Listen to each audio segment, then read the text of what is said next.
There are so many questions that are frequently asked about smartphones, and today I thought let's check out 10 of such smartphone queries. And with that, I'm also going to talk a little bit more about how smartphone batteries actually work and how to elongate or extend the life of a smartphone battery. So without any do's, let's start with the first question. Okay, now there are primarily two methods. Number one for Android and iOS, and then number two only for iOS users. So number one, the Android and iOS users. Government or GOI has actually launched a website through which you can use the IMEI code to find the device which is lost. The website is in the description below so you can check it out. And then the second method, which is only for iOS. It is also divided into two subcategories. Number one, you can use the $22 or $99 4-pack new AirTags. And you can also use the Find My Device app in the iOS section. Okay, thanks to the biometric scanners and sensors, we have actually forgotten the pattern and the password that we have set. So the best way to get into the device after the biometric scanners have failed and you can't remember the password is to reboot the device using iTunes if you're using iOS, or you can also click the volume rocker key, which is the down volume rocker, and the power button together at the same time, and then you can go and click on the factory reset option. Or the second way is you can also use your Google account. So this is only for Android devices. If you have just turned on your device and you have forgotten your password and you try 3 or more times, you have the forget password option down below. You can enter your Google account and the Google password that you have set into the device, and then after that it will directly take you to the password option where you can change the password. Most of us think that if we are connected to a network or a modem, we are going to get high-speed internet connection. This is actually a wrong interpretation. Depends on a lot of scenarios. So for instance, I'll give two of the scenarios. Number one, the distance between the modem or the router. And number two is if you have already exceeded your data pack, the company that you are taking the service from will reduce the speed considerably so that you do not use the next day's data pack. Okay, now this is actually pretty easy. You just have to go to settings, and then from there you need to go to storage. From there you need to go to the micro SD card section, and then you can click on the format button.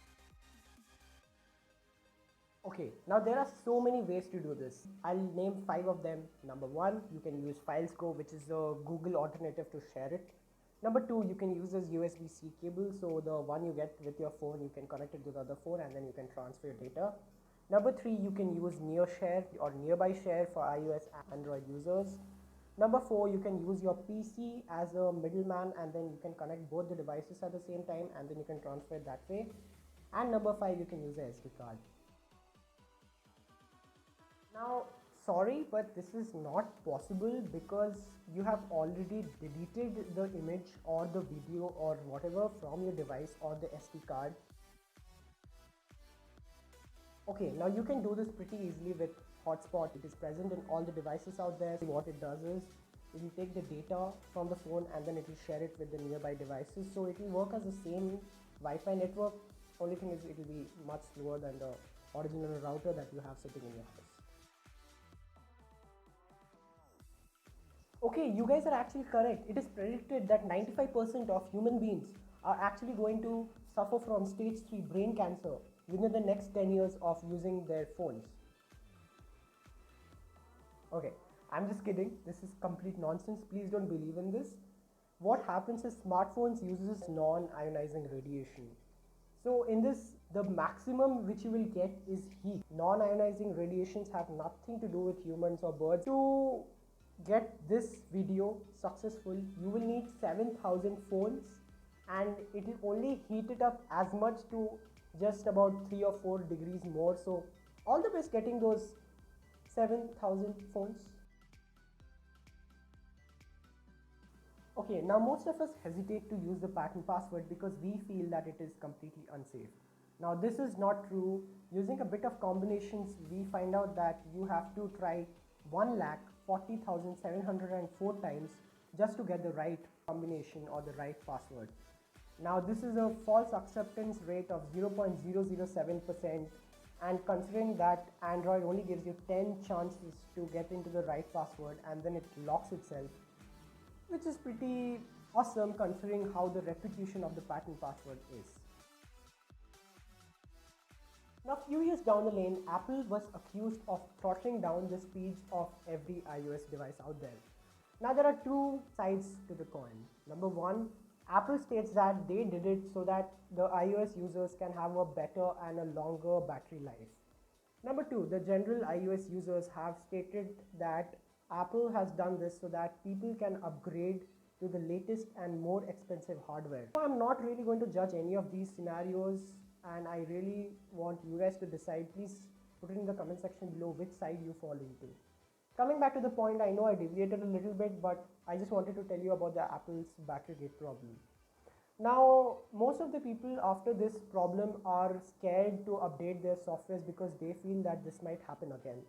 But I'm going to deviate again. I'm sorry, but this is very important for you guys to understand. Now, the problem is not about the Apple's slowing down the device and stuff. It is actually because new and new viruses are being created every day behind closed doors. So what the developers or the app developers have done is they have constantly updated their softwares, and if you notice, your antivirus softwares are being updated almost every day or every month. This is to go against every virus out there. So I would recommend you guys, please keep your software and the core software of your device updated so that none of the viruses can infect your device and permanently damage it. Okay, let's talk a little bit about the smartphone batteries. Now, most of the manufacturers tend to use LiPo or lithium polymer batteries. Now, the way batteries work is there are two poles, positive and negative. And here, most of the electrons are present in the negative pole. When we allow the charges to flow, the electrons will flow from the negative pole to the positive pole while powering every component kept in its path. Okay, now chargers are actually means and methods to use electricity to push the electrons from the positive pole to the negative pole. Okay, let's look at ways by which you will prevent your device's battery from getting degraded. Okay, type 1. Do not buy devices that are manufactured more than 6 months ago. Yes, this is a very big phenomena due to which the battery degradation will be faster. Just keep it between the 1 to 6 months gap. Do not extend beyond that. Type 2. Resist the smartphone or the device's battery between 0 and 100%. Let me explain why. 0 and 100% are the terminals in which the charges or the battery is in the highest pressure. So if you exert more pressure, the battery will degrade way more. Just tend to keep the battery between 20 and 80% charge. It is actually a wrong opinion that if you use a charger which is not provided by the manufacturer, the device will not work. This is completely wrong. Please don't believe in it. If the current and the voltage is supported by the device itself, you can use any charger irrespective of which company it is. Using wireless chargers. Now, I know wireless chargers is so cool. You just take your phone, you just smack it on top of it, no ports and stuff like that. But just give it a thought. Let's talk a little bit about the super fast chargers. Your super fast chargers can give or deliver charge at a rate of 120 joules per second or 120 watt. So the new chargers are basically 120 watt. Now, the faster the charges are entering into your device, the more kinetic energy, and as we know, the higher kinetic energy is directly proportional to the temperature of the device. So as the temperature of the device increases, your battery starts degrading more. Wireless chargers actually make the situation worse. They have to push the electrons or the charges between one layer of plastic, one layer of plastic casing on your phone, one layer of glass, and into the antenna or the copper wire inside. Now, due to this, there's a huge amount of kinetic energy that is taking place, and due to which the temperature of the battery increases dramatically.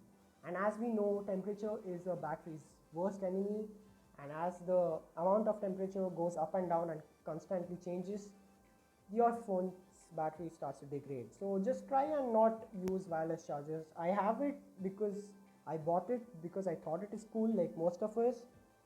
It is just sitting on that side for the past 2 months or 3 months. I don't use it. So okay, when you're not using your device, try to keep the airplane mode on. Because of the airplane mode, your Wi-Fi, Bluetooth, cellular data and your location services, all 4 of them gets turned off automatically. Now I'll tell you why. See, all 4 of these uses a lot of phone's energy because it has to constantly update itself.